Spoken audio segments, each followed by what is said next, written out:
তখন একদিন তিনি বার্লিনের পার্কে হাঁটছিলেন। এমন সময় তিনি একটি ছোট্ট মেয়েকে দেখলেন যে তার প্রিয় পুতুলটি হারিয়ে কাঁদছিল। সেই মেয়েটি এবং কাফকা দুজনে মিলে খুব খুঁজলেন হারিয়ে যাওয়া পুতুলটিকে, কিন্তু তা কোথাও খুঁজে পাওয়া গেল না। কাফকা মেয়েটিকে পরের দিন আবার সেখানে আসতে বললেন। উদ্দেশ্য, আবার তারা দুজনে মিলে হারিয়ে যাওয়া পুতুলটি সেখানে খুঁজবেন। কিন্তু পরের দিনও পুতুলটিকে খুঁজে পাওয়া গেল না। তখন কাফকা ছোট্ট মেয়েটিকে একটি চিঠি দিলেন আর বললেন, এই চিঠিটি তোমার হারিয়ে যাওয়া পুতুলের লেখা।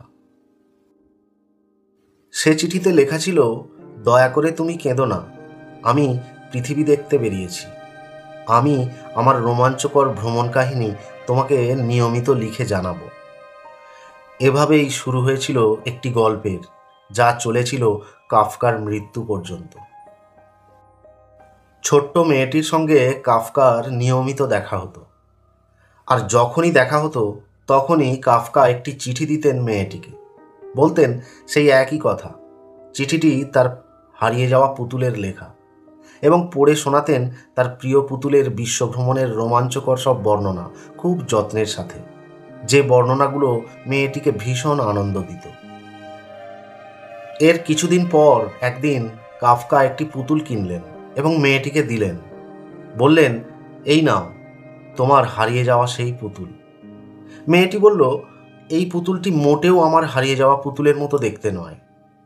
কাফকা তখন মেয়েটিকে আরও একটা চিঠি দিলেন, যেটাতে তার প্রিয় পুতুলটি তাকে লিখেছে, ভ্রমণ করতে করতে আমি অনেক পাল্টে গিয়েছি। ছোট্ট মেয়েটি তখন নতুন পুতুলটিকে বুকের সাথে জড়িয়ে ধরল এবং অপার আনন্দে ভাসল। এর 1 বছর পরে কাফকা মারা যান। বহু বছর বাদে সেই ছোট্ট মেয়েটি যখন অনেক বড় হয়ে গেছে, তখন সে সেই পুতুলটির ভিতরে একটি ছোট্ট চিঠি পায়। কাফকার সই করা ছোট্ট সে চিঠিতে লেখা ছিল, everything you love will probably be lost, but in the end love will return in another way. Franz Kafka ছিলেন একজন চেক নভেলিস্ট, যিনি বহু ছোট গল্প ও উপন্যাস লিখেছেন জার্মান ভাষায়। 1883 সালে চেকোস্লোভাকিয়ার প্রাগ শহরে তিনি জন্মগ্রহণ করেন। রিয়ালিস্টিক এবং ফ্যান্টাসির সংমিশ্রণে তার লেখনী সে সময় গোটা ইউরোপ জুড়ে সাড়া জাগিয়েছিল। স্বল্পায়ু নিয়ে জন্মানো এই লেখককে বিংশ শতাব্দীর গুরুত্বপূর্ণ সাহিত্যিকদের মধ্যে একজন হিসাবে বিবেচিত করা হয়। তাঁর